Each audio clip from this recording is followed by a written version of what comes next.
All right, just before we get to the electricity conversation, oil prices pared losses in early morning trade today after the CEO of Russian Sovereign Wealth Fund said that Moscow and Riyadh are very close to an oil deal.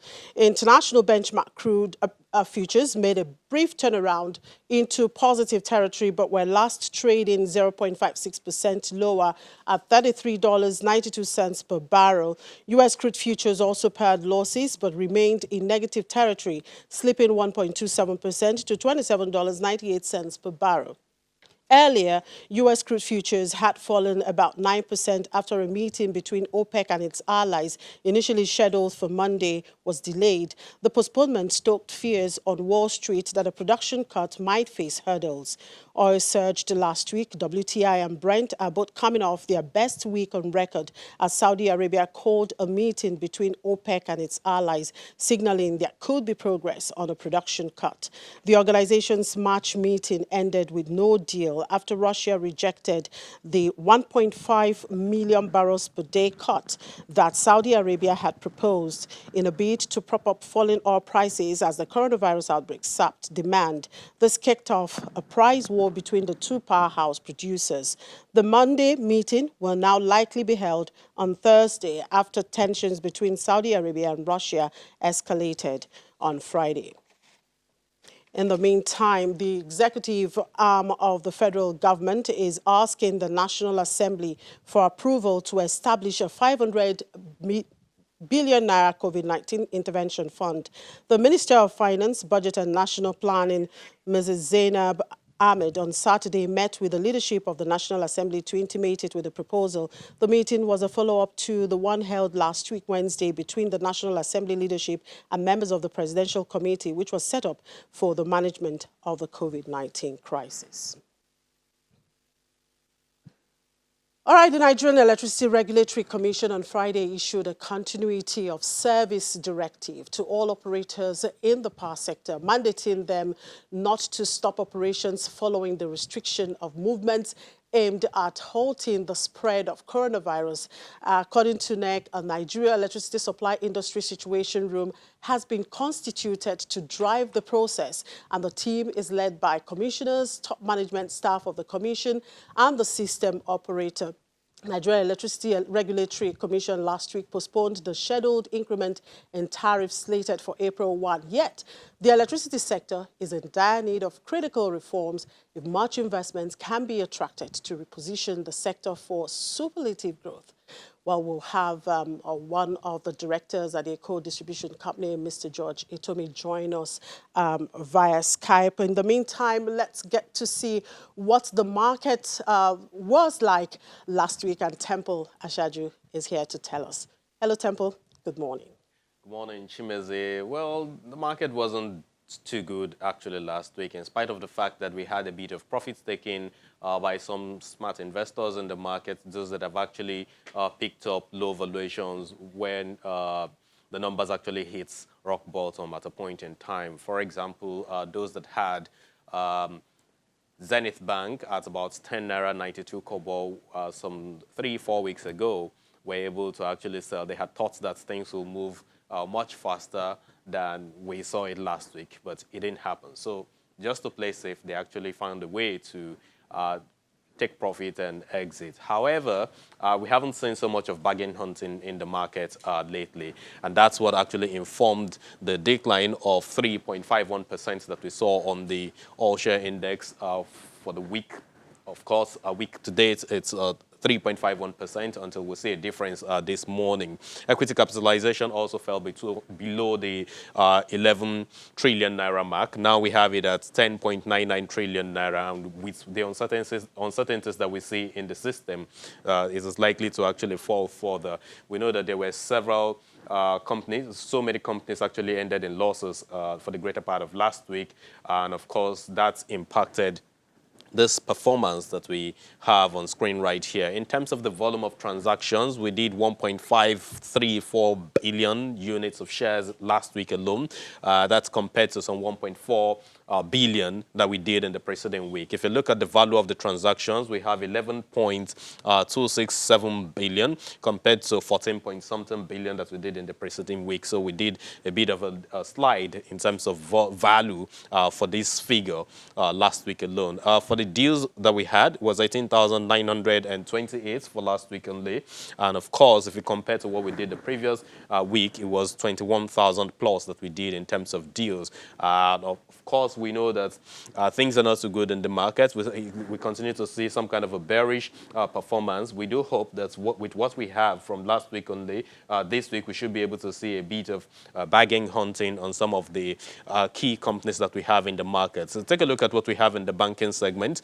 We saw a decline of 5.26%. Key contributors to this particular decline are Axis Bank, which has been down by more than 5.7%. We also have GT Bank, which was also down. And of course, Zenith Bank lost some 4% plus. All of that, if you put together, coupled with other banking stocks that actually declined last week, contributed to this number that we have for the sectoral performance of the banking segment of the market. For the consumer goods side of the market, quite a number of the companies also ended in losses.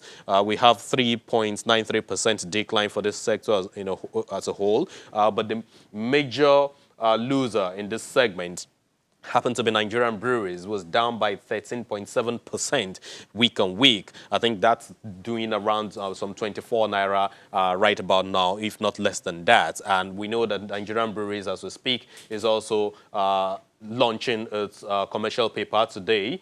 The commercial paper begins today. They're trying to raise some 48 billion naira to fund their short-term debt and, of course, some other short-term programs that they have on ground. I understand that it is going to have Series 7 and Series 8, and it is commencing today.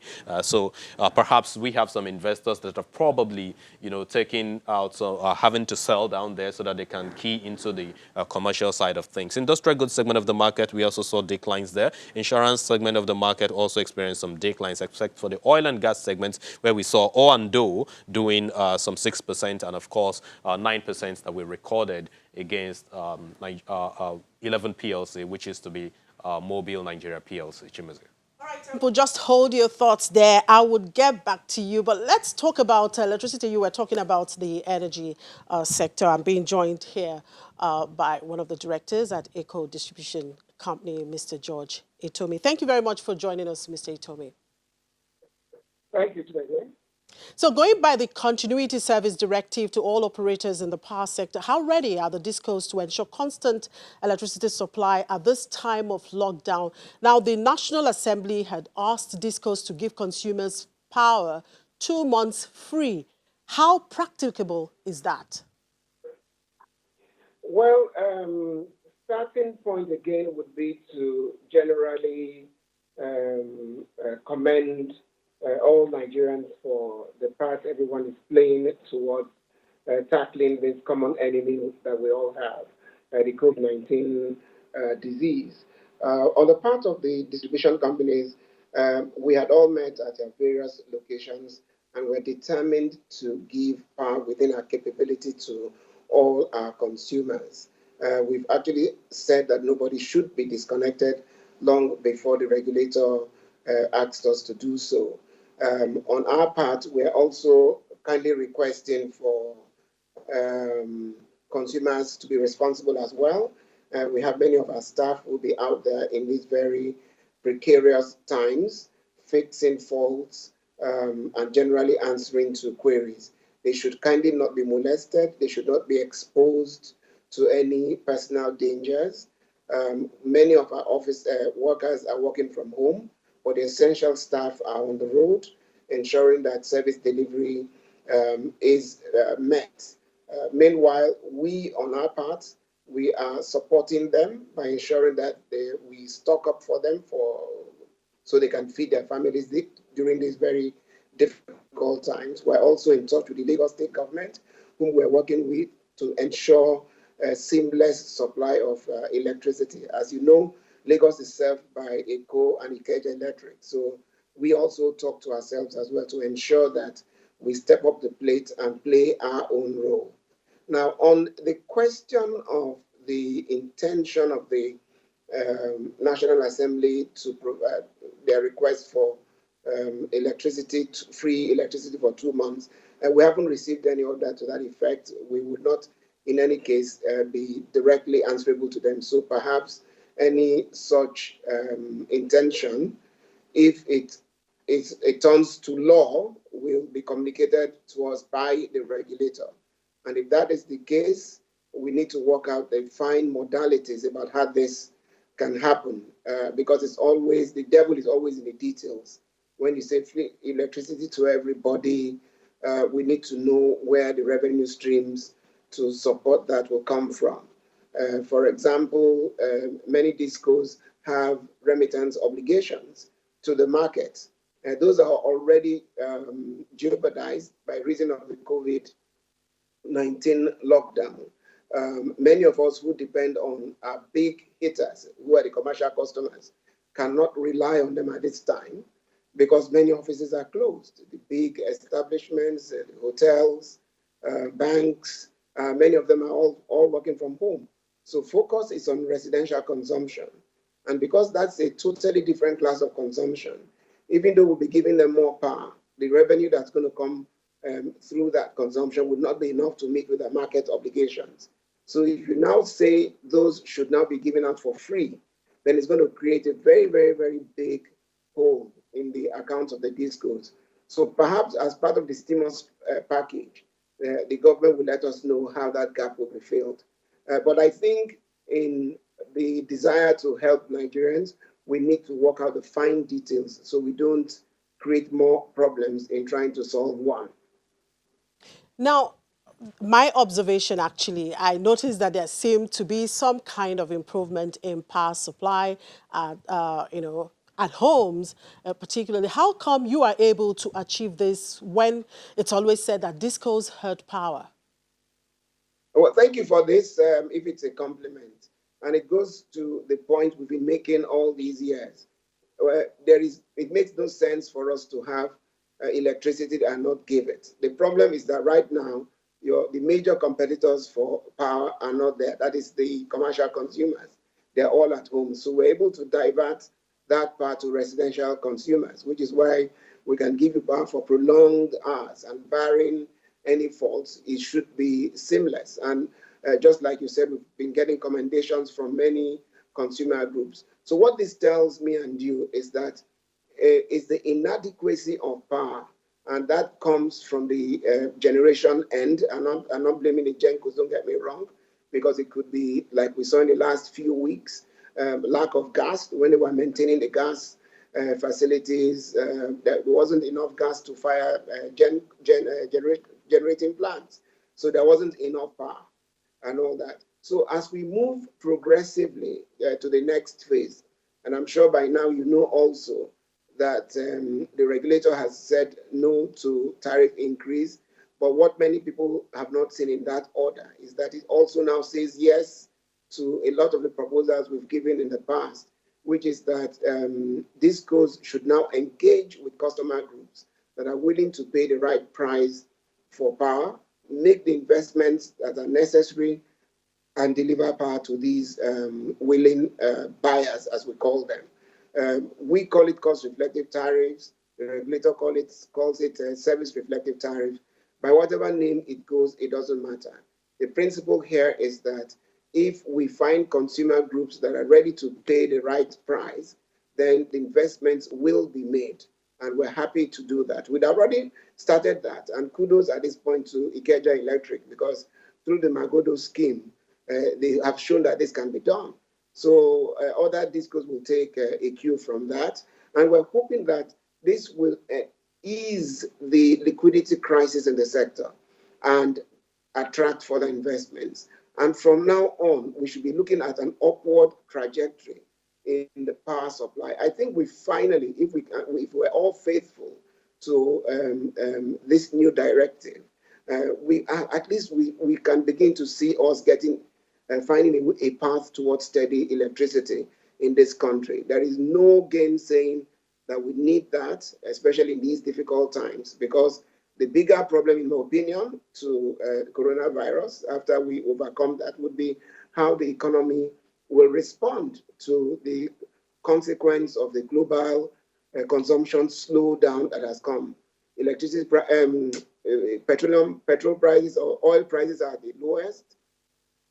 We've known them for God knows how long.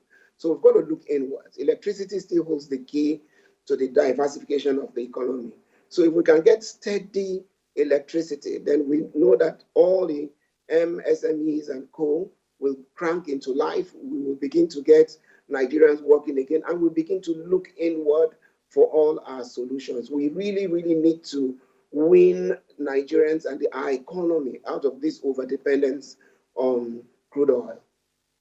Now, yes, while commending the fact that there are some areas that are getting electricity at least for a longer hour at this period, there are still other areas that are still witnessing, less power supply. What's happening to those areas, and why should it be so?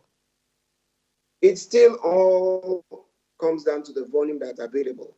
There's always what they call suppressed demand.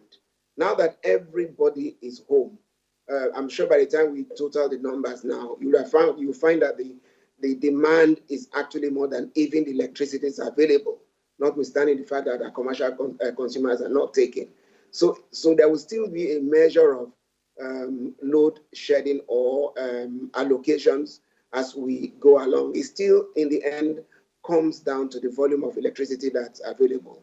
On the part of distribution companies, we need to remove all the bottlenecks, fix our feeders, fix our transformers, get all the things that create hiccups within our network, so that at least when